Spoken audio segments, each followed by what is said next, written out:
All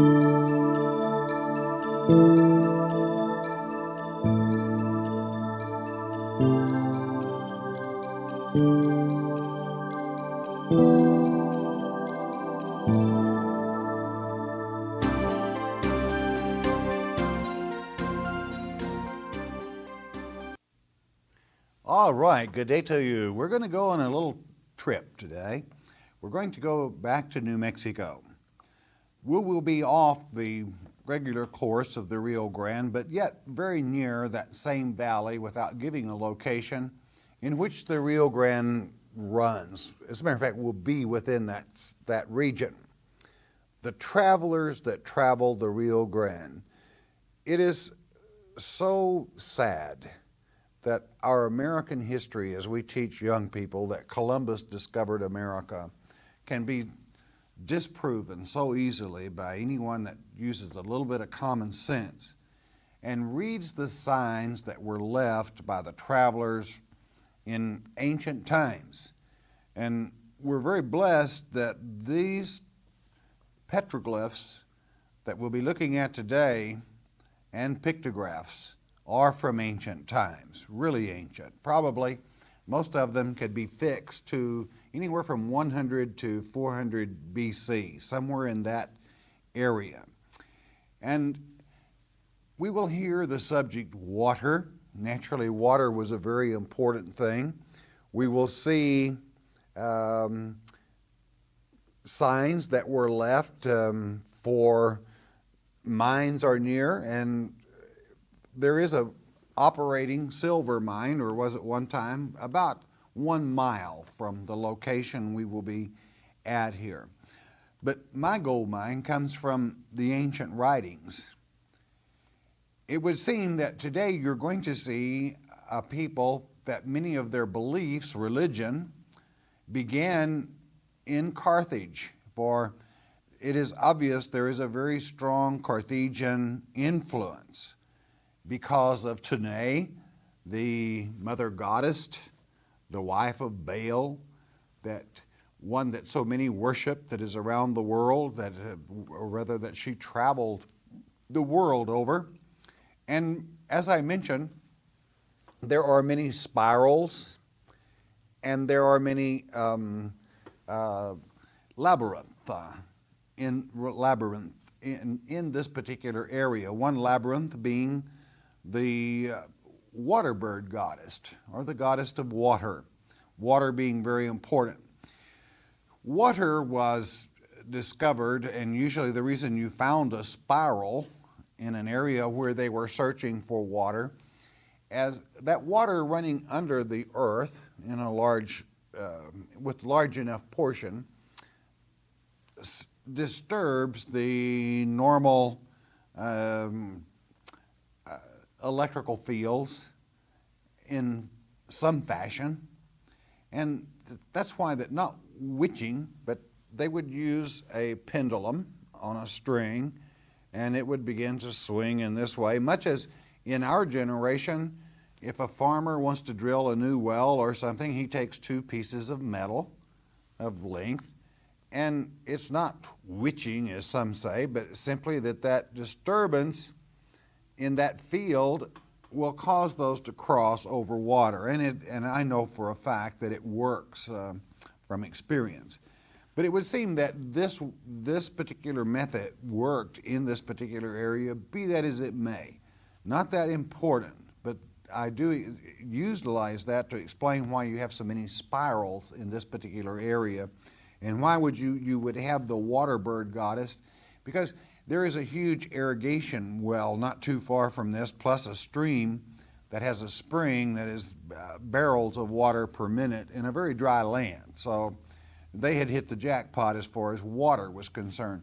Also the spirals and labyrinth have to do with, in various religious circles, as being the womb, if you would, of the earth, and Father Son makes the impregnation within this spiral. And I think that's self-explanatory within itself.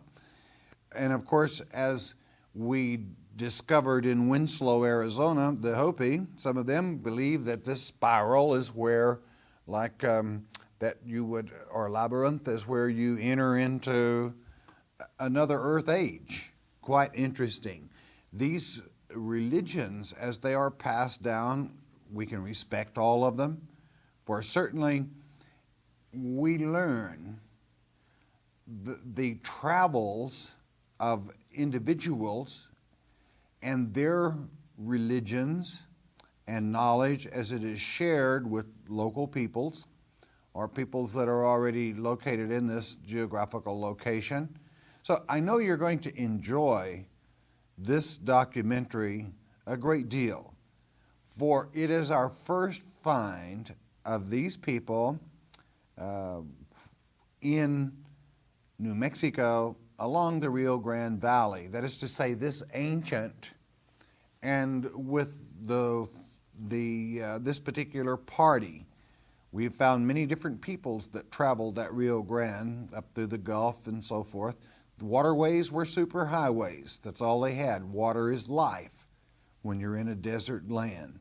So, with that thought in mind, let's go to New Mexico and let's learn from reading those stones of ages gone by.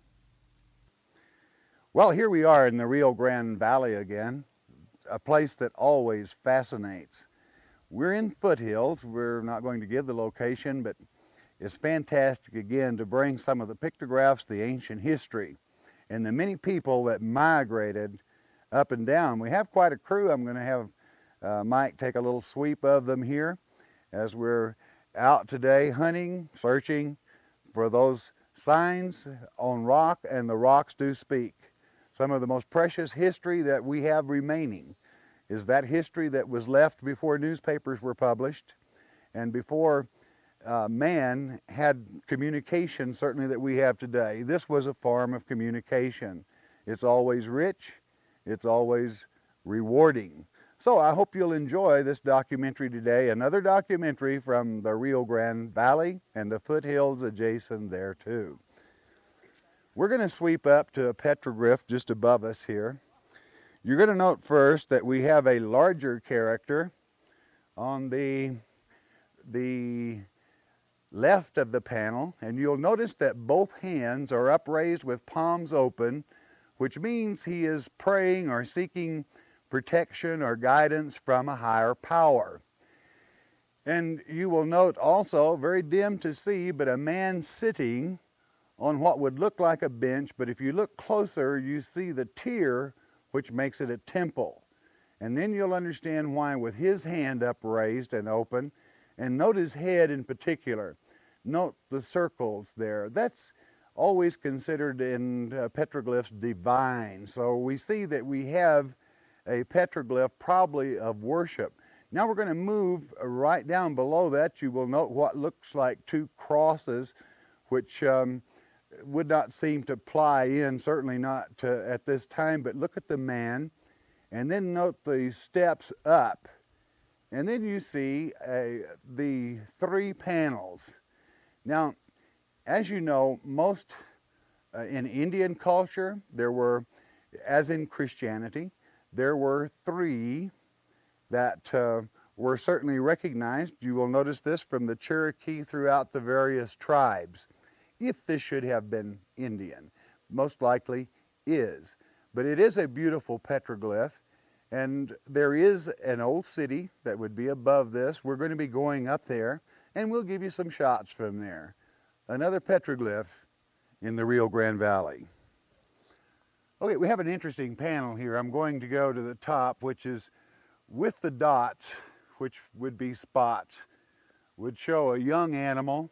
It could be an antelope, a deer. We'll leave that to your own mind, which would mean what? Well, there was game in this area.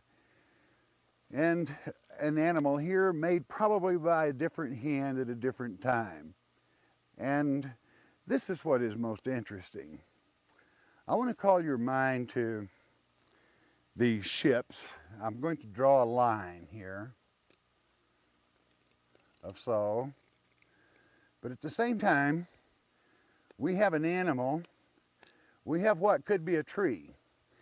But many times I'm going to take as an example the Celtic ships, where usually there is a bird, which this doesn't happen to be a bird, and in Ogam, in one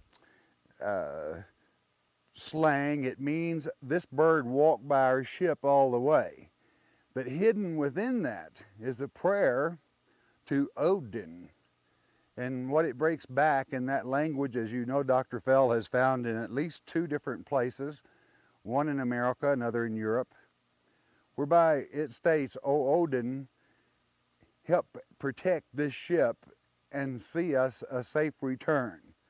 So we have, is it a tree or is it a mast? Well, it would be highly irregular to put a tree in the middle of an animal's back. I would have to point out at the same time what appears to be head features and tail features. Also, your Iberian boats sometimes use reed boats. And each time you find a petroglyph, you have as though the boat ship was gathered up, and you see the reed extensions past the boat. Could that be it? Could there be a deeper meaning here? Well, we'll just have to look into it. Or is it an animal? What I'm saying to you is this: many times it was customary that they would use a petroglyph to have 2 meanings. And certainly there is a strong possibility that this one does. What a mast. Is it a tree? Again, not necessarily associated with an animal's back. So, we're in the Rio Grande Valley where we have found ships, and it could be that we have someone with a good sense of humor and certainly a hidden meaning as well. It is unfortunate that the markings within, which are line strokes, are so deteriorated because this particular pictograph is exposed to the weather, that they have deteriorated past reading. And perhaps if we were able to read the designs that are within, patterns within the animal and our ship, we would have the answer to the mystery. But as some are so ancient, this petroglyph, or pictograph rather, was made by percussion, and it certainly has deteriorated, meaning that, as I term, between ancient and near ancient, it certainly fits in that time slot. It's very ancient. Okay, ladies and gentlemen, it gives me great pleasure to introduce to you Charlene Goodwin. And Charlene, thank you for being so wonderful and showing us the hospitality you have in showing us these sites. And could you just tell us a little bit about where we're standing here? Well, it's my pleasure. I don't know that I'm that knowledgeable, but from the university, some of the people have come out, the archaeology department, and this plateau up here was a village of approximately 1,250 people. And when it rains and the pottery works up through, we find quite a bit of pottery. I found a fire pit which has been since destroyed by just wanting a place to sit that wasn't grassy, and dug in and found a small one with some pottery probably this big. The rest of it are shards. They're extremely small. Over on a point over here, we found quite a few arrowhead, the chippings for arrowheads. The rest of it's pottery, and as you can see, most of the village itself is only one height, one rock deep. Yeah. That's interesting. The parameters are very distinct of the parameter wall, and no doubt these were divided up into compartments, as well as I'm sure that there was a kiva here somewhere because of the markings of the worship that we found down below this. And it's certainly a fascinating sight. And the view, as we're going to say, is absolutely beautiful. And actually, as you will notice behind us, though it is higher ground, yet the distance is there that you could visibly, by having a watchman on that peak, signal anything that was approaching this village. There is ample water in the area, And certainly, I'm sure they were very happy here, as we find that most were productive. There appeared to be a lot of game because of the various pictographs that are on the surrounding areas, and it is a most interesting sight. Charlene, again, thank you, and we're going to look forward to doing some more of these with you. I enjoyed it, and I look forward to it. Great, great. Thank you for having us. You see the approach, the valley leading in, the water supply for this area. We're just going to do a panorama of the area where you can see the old village as it sits, and you will see people looking over the area. The water supply is immediately below us in the valley in which you're looking. And we come around, and then you can begin to see the distinct outlines of the village walls. And you can note that this is rather a mountainous area. And actually, you're kind of in the country of the range of Cochise, that is to say, as well as many other famous chiefs. So you're here in seeing some of the early American history.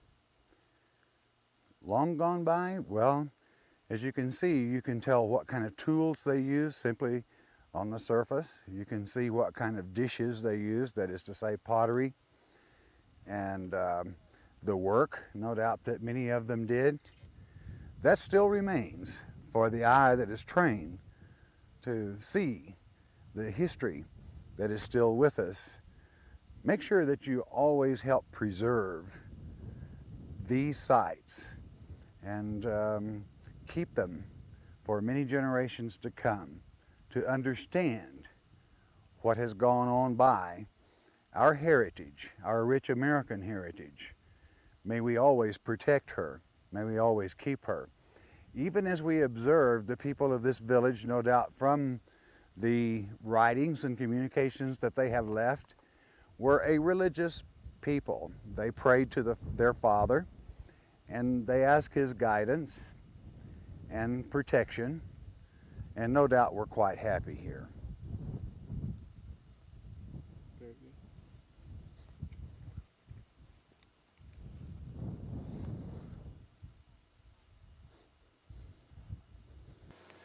Ladies and gentlemen, we're very fortunate. We're in the home of Dolores and Nick Ortega, and we're in a real special place.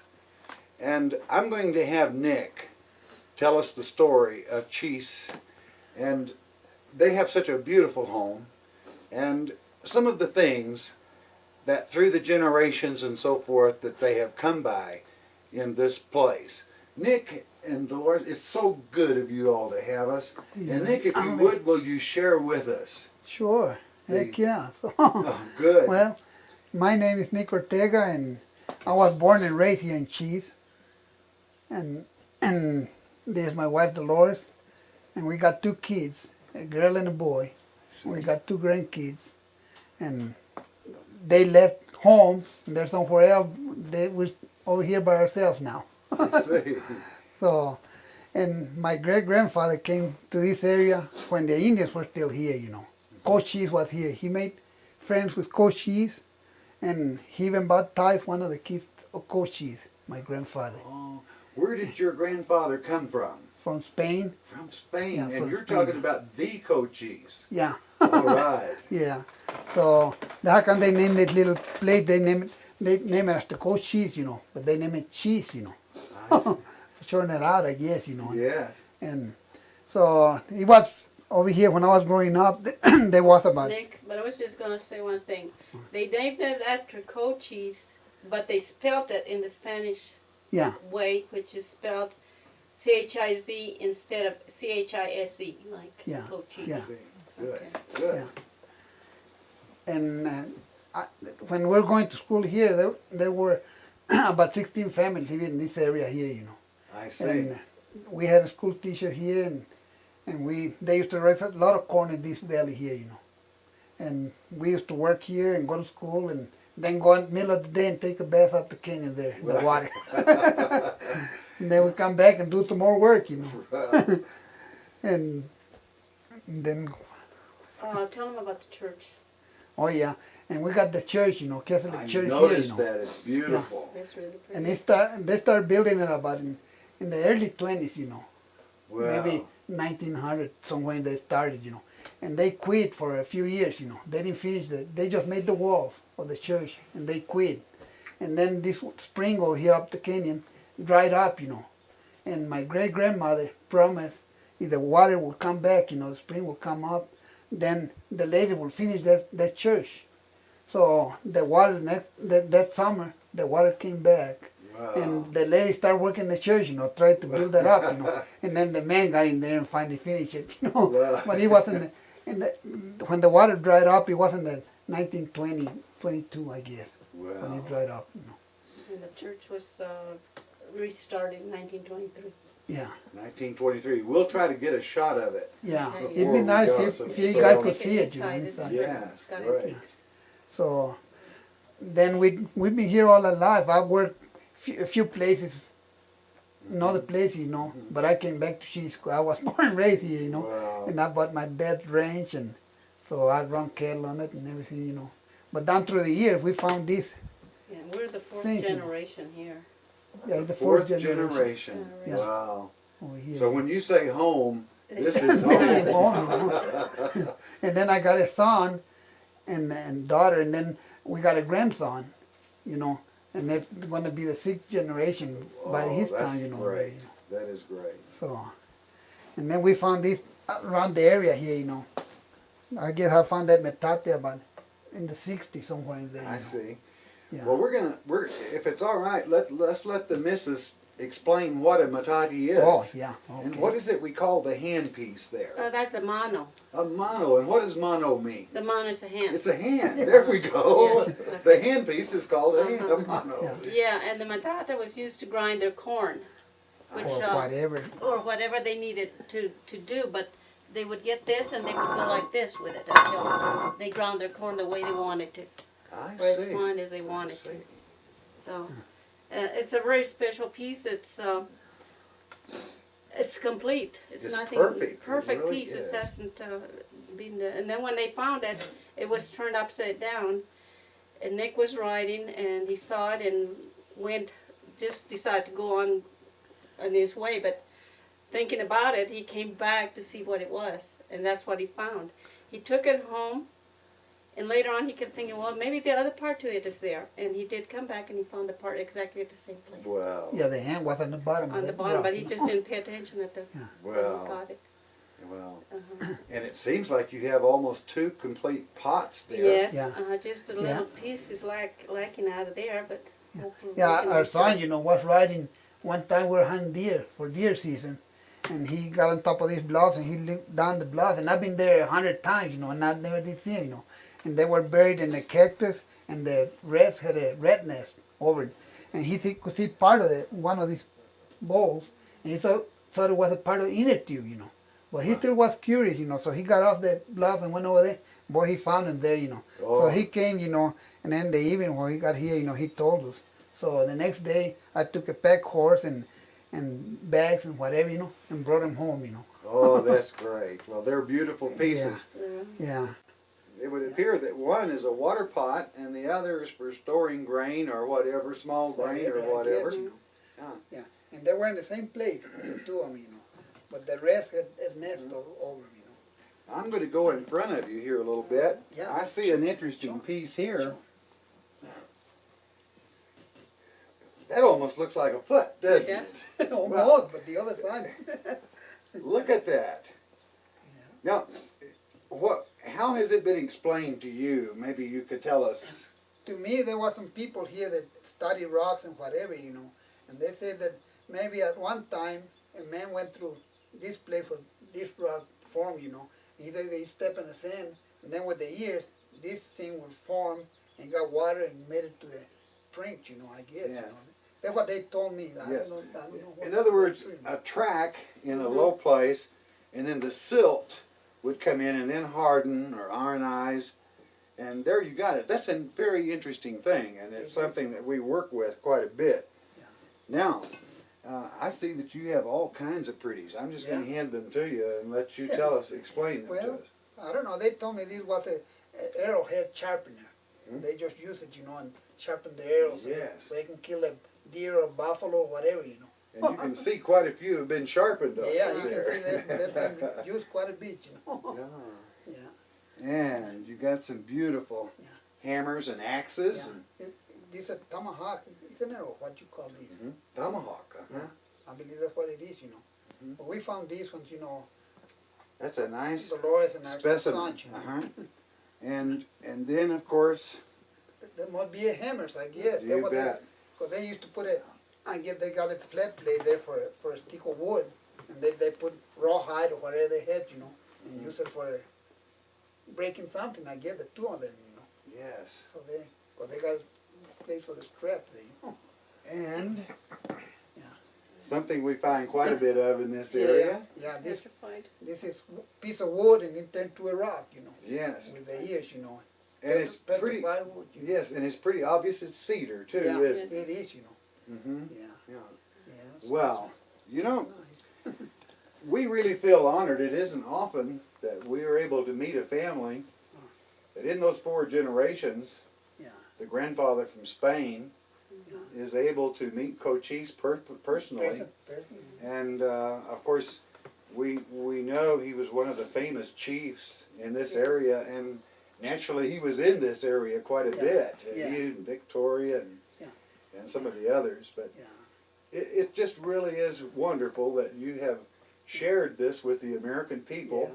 And A lot of people come and talk with us here, and we tell them what we know, Of course, I wish I had more story, because it's a lot of story in this thing. well, it's a fascinating story, and it's your life, and Yeah, it's true. it is. Because people they've written stories about it, and they say that like years ago they come, I guess, traveling by, and then they wrote books about finding his great grandfather, and which was Ventura Trujillo and Clarita.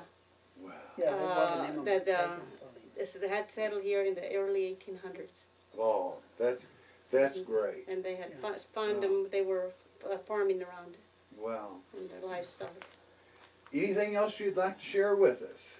Well, I don't know what else. Well, I'll tell you, I am so it's just an honor to be invited into your home and to meet you, Anytime, both personally. Thank you. God bless you. Right? Good luck with your church. That's Yes, fantastic. We keep it going, every year, we collect a little money and put it in the church, Well, I'm so proud of you for We that. keep But it up. we're getting ready to start. We have our in our fiesta, fiesta. the last of the month, in May. Memorial Wow. Day, we have our fiesta, and the priest from TRC will come and give us a mass. And a lot of people, sometimes we get about 200 people here, Oh, that's And, great. And I then couldn't believe it. we have the mass, and then we have procession. We bring the Santo, San Gregorio, the I see. saint of the church. And we come over here, all the people, 2 lines, ladies and men on one side, and we walk the Santo all the way here, with the procession, and ladies will sing and whatever, Wow, that's great. That's beautiful. Yeah, and then after Mass, we come and eat on these streets, we have a lot of Yes, food and it's eat beautiful there. there. And then after we eat, we go and have a rosary and give the church to the mayordomos, to the other mayordomos coming in, and then we serenade through all the houses here, whoever's there's people, That's beautiful. Yes, that's been a tradition for many years. Yeah, Wow. they built the church, they've been like that, So we keep it going, Wow. each one, so. It's too bad that everyone in America does not have a community like that. Yeah. A community that respects, represents, and enjoys their American heritage. So here you have settlers from Spain. Here, knowing some of the great American chiefs, they've opened their home to you whereby you could enjoy this. So, you were there, and we thank you again for inviting us. Thank God you bless for you. coming over,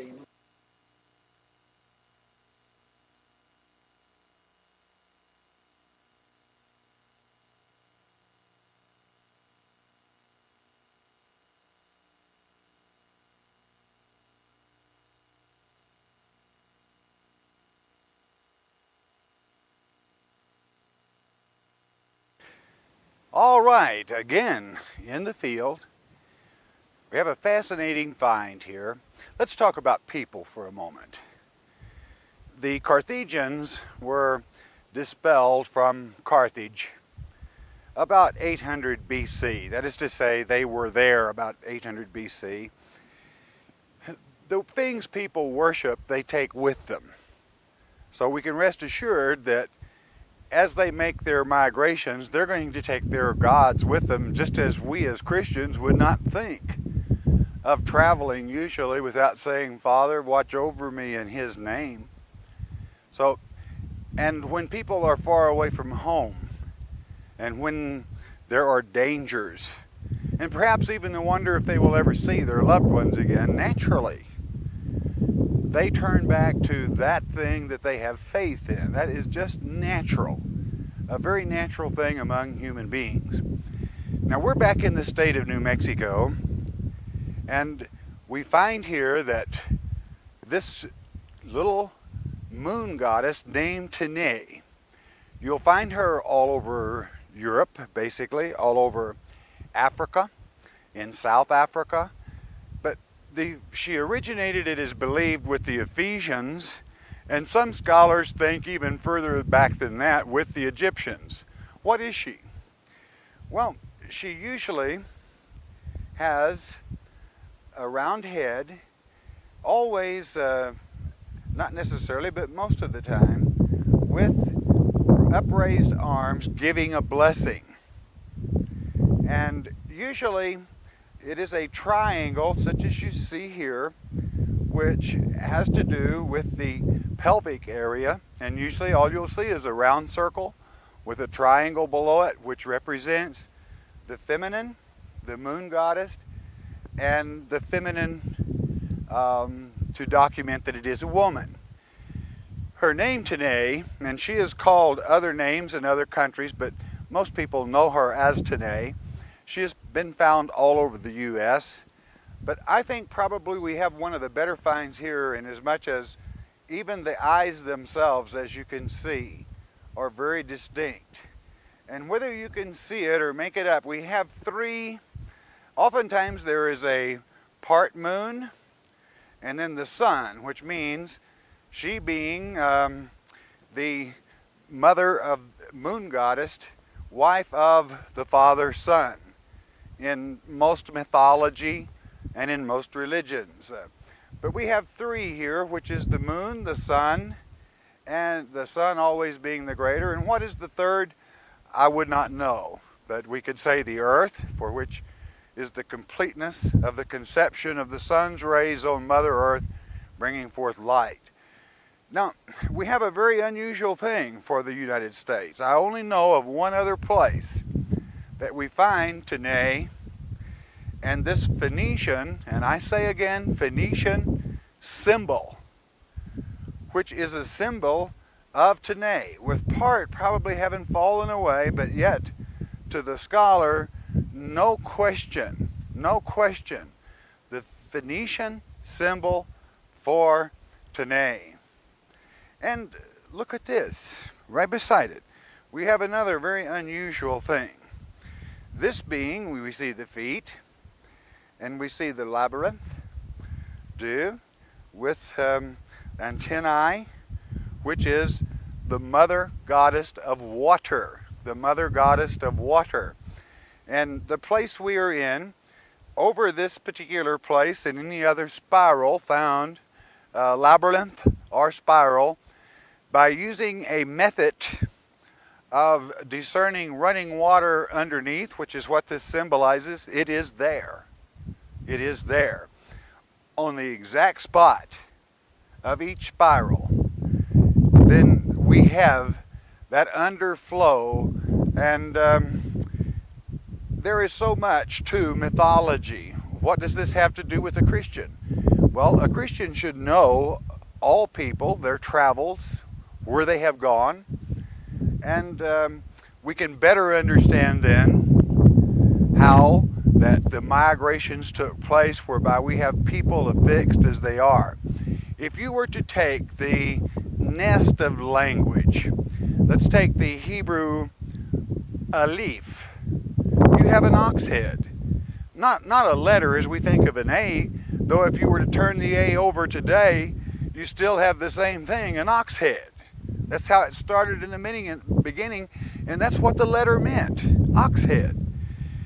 And throughout all languages, whether it be Babylonian, Phoenician, many times we see these same symbols or a variation of them, which says what? It kind of all came from the same nest, or they certainly crossed paths.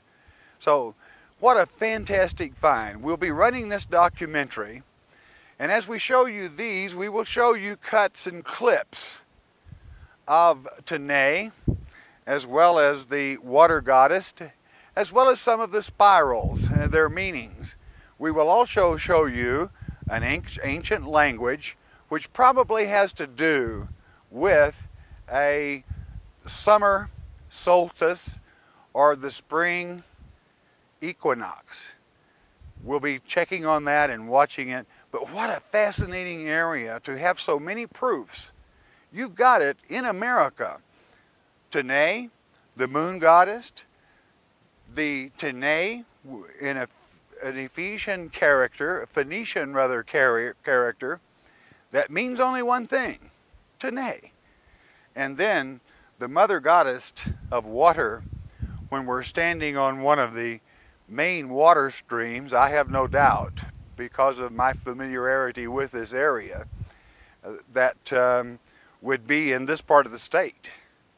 So certainly, how did people long ago find it? We use the same methods today, basically, only just a little more sophisticated. Water was more priceless than gold at times, because a man can have a pocket full of gold, and at the same time, if he's out of water and in a desert land, he can die. The gold will not save him. So do not be anxious that we see the signs that are absolutely necessary to sustain life to voyagers or travelers in a strange land. To leave a signpost. Hey, there's not a great deal of difference in you driving down the freeway today and see a campsite where lodging and comforts are available. It won't say necessarily, but it will show the picture of a tent. As for camping, people haven't changed. It's just that man sometimes in his so-called own knowledge, rather than the knowledge of God, which is he's supernatural, meaning more natural, they forget to be natural themselves and try to understand the people that were there. So, to understand who was here, then we know now pretty well who it was. Inasmuch as the Celts used the spiral considerably for location of water, we know that it was perhaps Celt people that had a strong Phoenician influence, and that they worshiped Tene, the moon goddess, with upraised arms to give them a blessing when they were in danger. This gave them great comfort at night when the storms rolled, and when the strangers that would destroy them approached. Hey, they had Tene, and Tene always took care of her own as far as they were concerned. Here we have an interesting drawing, I'm going to call it. You have a serpent. Here's his head, and he's apparently drinking from this pool of water. And we're investigating this site, but very dimly, this is exposed to the letter, you see a line, and then we have a perfect circle above this, which, as you know, I'm going to say it, is Ayin. Ayin in the ancient Hebrew, which means I have observed and I understand. Now,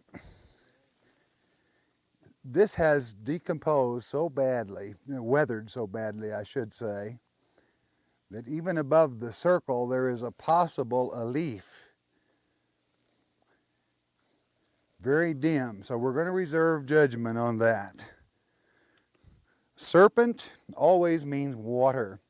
In Iberian, in Native American, And here we have we certainly have an example of the serpent's head is very distinct, was well cut, and showing the way to water. Here we have an interesting vase, and this vase is a goddess that dates back to 625 BC.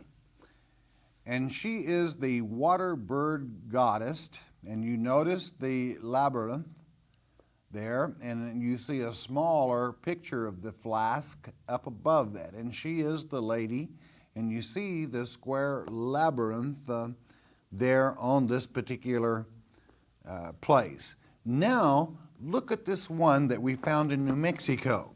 Here you have the water bird goddess, and it's a very nice replica of that. And of course, we see that the labyrinth used as a woman's breast, and the woman, and where you see her, you find water. And certainly from the spirals where in Europe and all over where the Celts traveled especially, you find spirals that signify water underneath, water below, water near. So I think it's fantastic that we find this water bird goddess in New Mexico that would have to date back somewhere around 1 to 300 BC. Fantastic, I say. Fantastic indeed.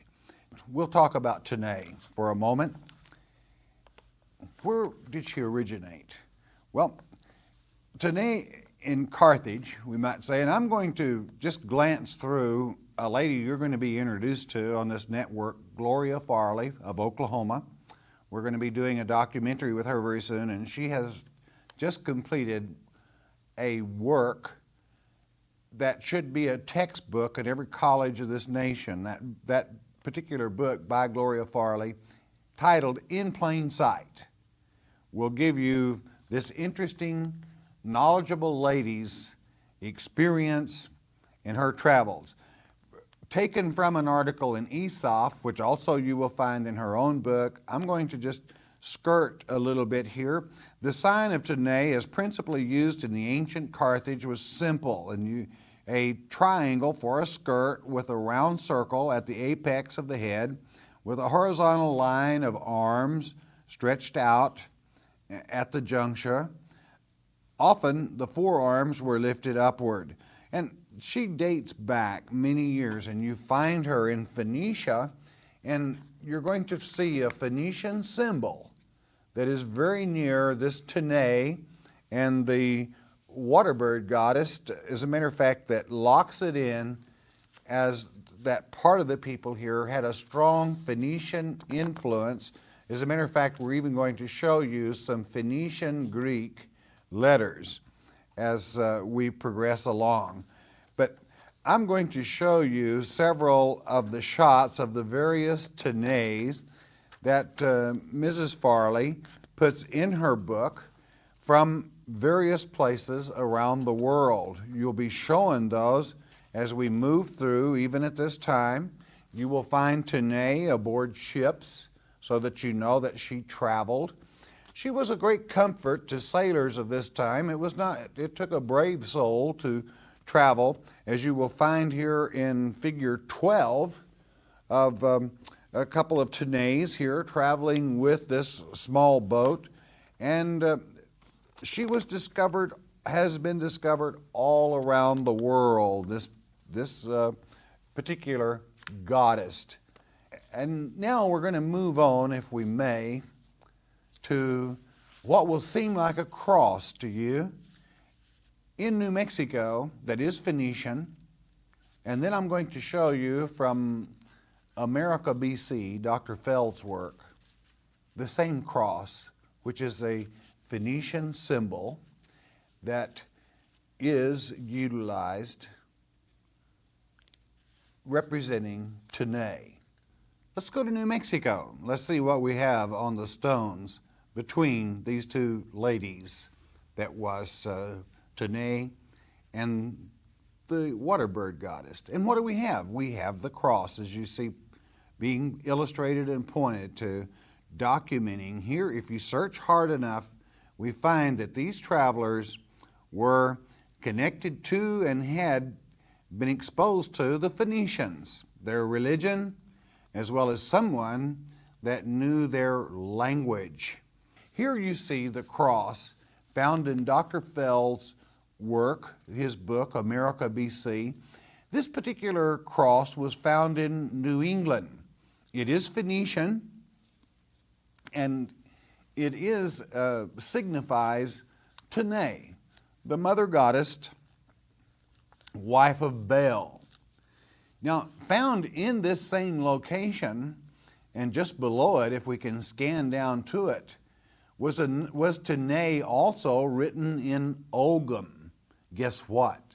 I'm going to show you in a valley in New Mexico, both in Ogam, Tanae, and this Phoenician symbol, Tanae, right in the presence of the Tanae and the water goddess that you have been observing.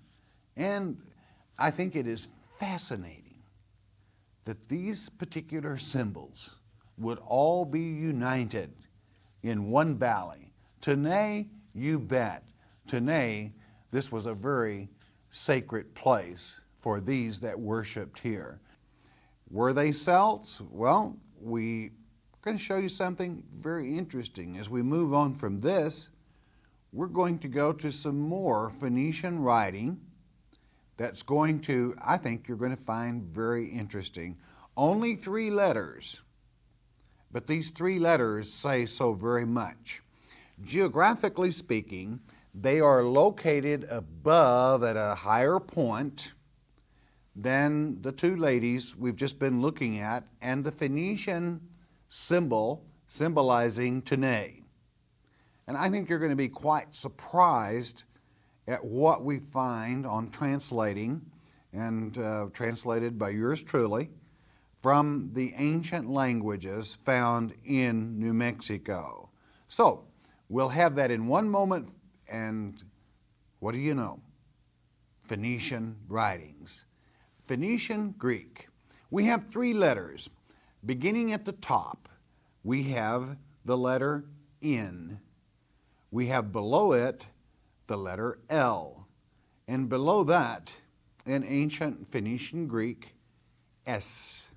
I realize that these letters would have seemed familiar in other alphabets, but due to the time period, it reads the ancient Phoenician, even Assyrian, if you like. This is quite old, quite old.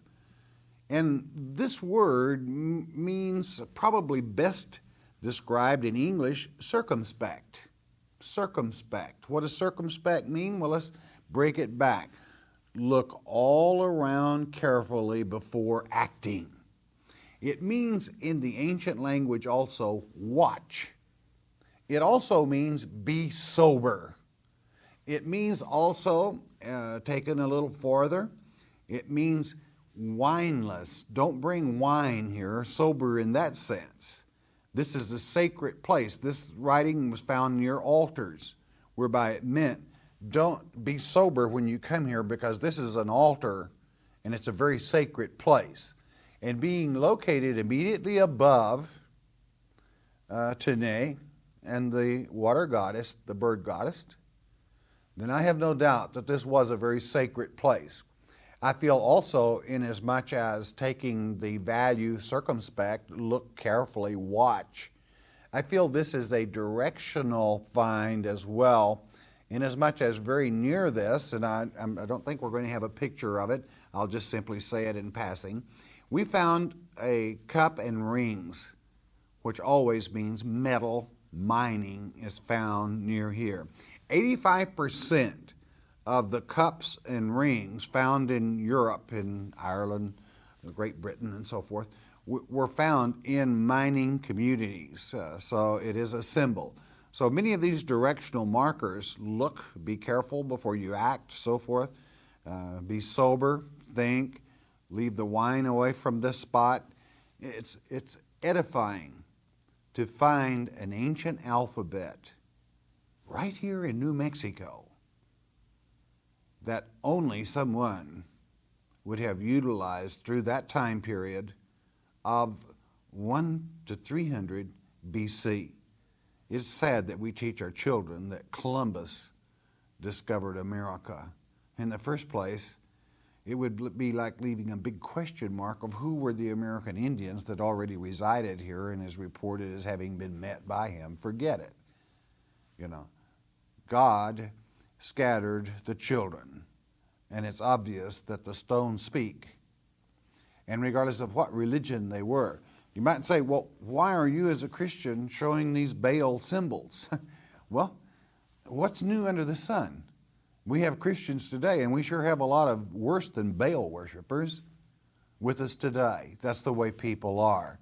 And again, there's nothing new under the sun. Now, I want to show you another Tene, and I want to show you Tene in Ogam. We go from this ancient alphabet to Ogam, the Ogam alphabet, with a different Tene, yes, in this same location. All of these signs and symbols, pictographs and petroglyphs, are found within less than a quarter of a mile of each other. You're going to see a very ancient Tene. The writing is worn away enough that I feel there's even a possibility that one letter is missing. In other words, more could have been said. Be that as it may, we do not play guessing games. If it isn't there to be seen, we do not photograph it or even call attention to it. So we're going to go now to Tene. The reason we can document that it is Celtic is the Ogam below, that can definitely be read. That's what I'm saying, can definitely be read. In Ogam, we have the letters B, N. And in the Celtic form, they call Tene Bayane, Bayanu, some might pronounce it. That is Tene in the Celtic language, documenting 100% that Celts were involved in this pilgrimage.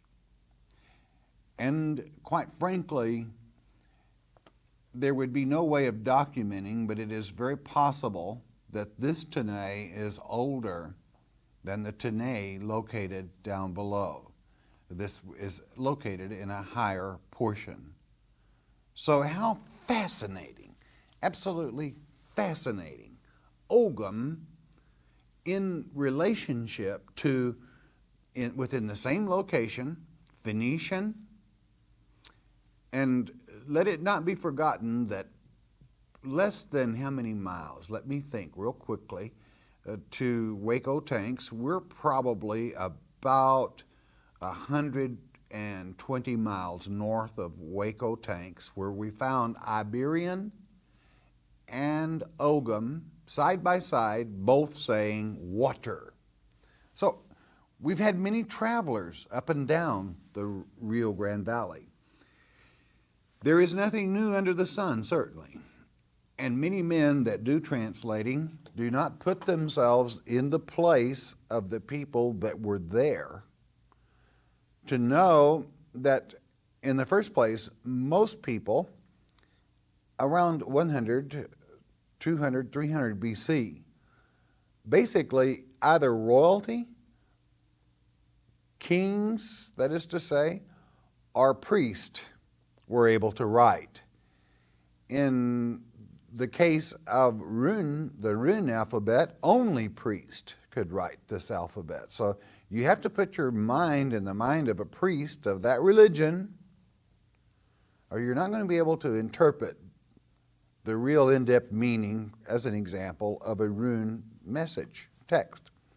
So there you have it as we go into spirals and these various goddesses. Ancient, you bet. But the stones do speak.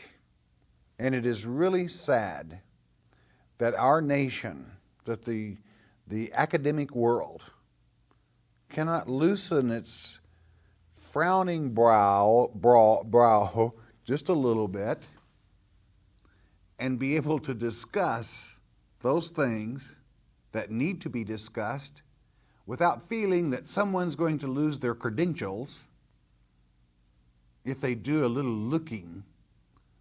And I'll borrow Gloria Farley's title to her book, when it's there in plain sight. It's been there in plain sight all the time. But you get too many desk jockeys, is what I call them, in the academic world that never quite make the field. By that I mean they never get out and rough it as they should. And therefore, perhaps that's one of the reasons. With these absolute documented proofs of time and in time, frozen in time, and even the fact that water was advertised here and it's so obvious it's present there, documented. The message is true, the message aligns. There you have it, ancient peoples, ancient selves in this geographical location, and you were there.